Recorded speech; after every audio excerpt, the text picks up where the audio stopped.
Hello everyone. In a previous video, I tried to make a point. Just because the government passes legislation doesn't mean that the legislation in question is actually a good idea. Just because a law exists doesn't mean it serves the people. There is a method of spreading information that exists for our representatives, and it is called franking.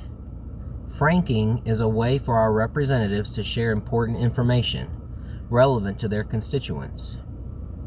It doesn't get used the way it's supposed to. Franking is a backdoor way for our reps to use propaganda to sway public opinion and to legally campaign using the people's money.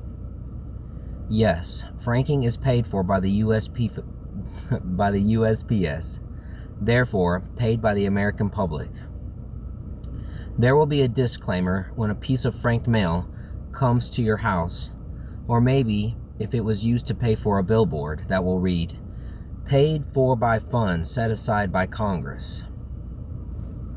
It is illegal to use tax dollars to campaign for election. There is a loophole, however. If the piece of mail or billboard doesn't read, "Vote for me," then it isn't considered campaigning. The mail or billboard will simply read, "So-and-so for Congress." I wrote to the USPS and submitted a FOIA request. A FOIA is a way for people to request public information. It stands for the Freedom of Information Act. Everything the government does is supposed to be recorded. That recorded information is available to the public. I decided to request the franking expenditures for one of my representatives. That representative is Congressman Lance Gooden. Specifically, I requested the franking for his previous term because this one isn't quite complete yet.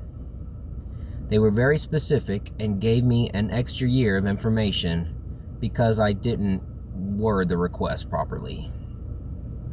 Anyway, during the term from 2019 to 2022, Lance Gooden spent $622,995.59 sending out propaganda and trying to get reelected.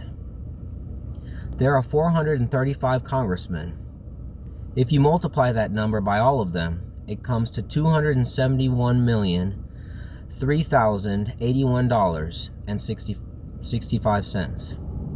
$271 million paid for by the people using the mail and putting up billboards for propaganda and election campaigning. Congress passed laws saying this is acceptable. So how does franking serve the people?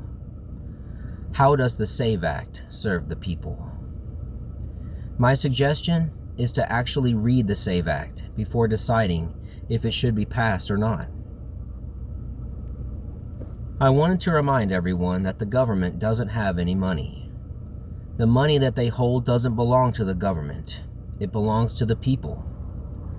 Congress has called it the power of the purse, the ability of the government to spend public funds. The government doesn't exist to rule us. They set regulations for us, yes, and there are federal police. Make no mistake, you don't exist to serve our government. The government exists to serve you. The government's whole purpose is to serve the people. There is no Democrat and there is no Republican. There is only we the people. If the system doesn't serve us the way we deserve, then it's up to us to fix it. Feeling that it isn't our responsibility, that it doesn't matter, or that we don't have time, or that this isn't a priority, then we are already lost. In my heart, I know this will never happen. The people will always be there to stand up for themselves. Until the last free person has fallen, it is never too late. There seems to be a lot of anti-Muslim sentiments going around. This is America. There is religious freedom in this country. I have heard terrible things about the Quran, and yet I have never read its words. There is a separation of church and state here in the U.S. So as long as Muslims aren't hurting people or breaking the law, then we should just shut up and mind our own business. I was thinking about the SAVE Act and if it violates the Constitution. When I was in the service, there was a saying when it comes to leadership changing hands and the rules that would follow. The phrase is, you can add to, but you can't take away. It was a way to respect the leaders that had come before. You could make the rules stricter, but you could not make them weaker. This idea doesn't seem to transcend presidential administrations.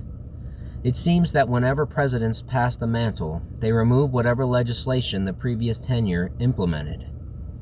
As far as the SAVE Act goes, I feel like it violates constitutional law. See, as far as the you can add to but cannot take away thing goes, laws can be made more stringent, but they cannot contradict. The SAVE Act violates the Constitution, so even if it passes the Senate and gets signed by the President, it will be irrelevant because it contradicts the Constitution, the highest laws in America. Congress would have to change the Constitution in order for the SAVE Act to become federal law. These people are wasting our time, playing with our emotions, and wasting our money. The people run this nation. Perhaps a handful of the very wealthy really have sway and make real influence here. But the people are why all of this exists and whom the government serves. Our last resort should be our first, to stand together, to tell the powers that be that we won't stand for this nonsense any longer. That if our elected officials will not serve us well, then we will take our country back. An idea which the powerful fear. We just need someone to lead us. Maybe a group of someone's. One of my loved ones told me that speaking these words and making these videos won't change anything. Maybe. But if we don't try, then we won't accomplish anything. I believe that an individual can make a difference, especially if they stand together with other individuals. This administration has been using religion as a means for justification. It isn't right for politicians to use religion for political gain. Using religion or veteran status for political purposes or for business is shameful. People that use religion or military service to influence people are shameful. It's like saying, we are better than everyone else, so you should believe us, or follow us, or buy from us. Because we believe better. We served, therefore we are better than regular people. People who try to use religion or veteran status to say they're better than everyone else, or to funnel customers or voters to themselves, have no honor. Jesus turned over the tables of the salesmen and the gamblers that were using the church as a place of business. The pedestal of military service is something that doesn't belong to any individual. It is something service members all share. Some might say they are entitled to it because they served. Standing on the shoulders of those that served and the graves of the ones that gave everything in service to our great nation is a line that should never be crossed. Real heroes don't seek glory. The administration is worried about losing the midterms. They should be. What they should really be afraid of is pushing the people towards rebellion, which is our right under a tyrannical government. January 6th was a wasted opportunity to remind those that serve us who is really the powerful here in America. Those that stormed the Capitol did not do so for liberty, only to cause chaos, fear, terror, and to serve a would-be king. It's not right to crutch on religion for political purposes. There is a reason there is a separation of church and state. The church used to control everything, and that failed. The church lost its way in the past and tried to use faith to keep control instead of trying to serve the faithful. The politics here in America seem to be on a similar path, using a position that is intended to serve the people to remain in power is wrong. The media tries to divide us because that is how they remain in control. They have sway over our minds, regardless of which side you pick. That way, they can peddle their goods to us, telling us what to buy and what to spend our money on. They are afraid of a united America because then we would be united for each other and not for the control or power of others. We would be a force to be reckoned with. We are a force to be feared. We only need to realize it for each other and for ourselves. As things stand, we are not the United States of America. We are the divided people of America. We should put our differences aside and unite as we are meant to be. 250th birthday, 251st, it doesn't matter what year it is.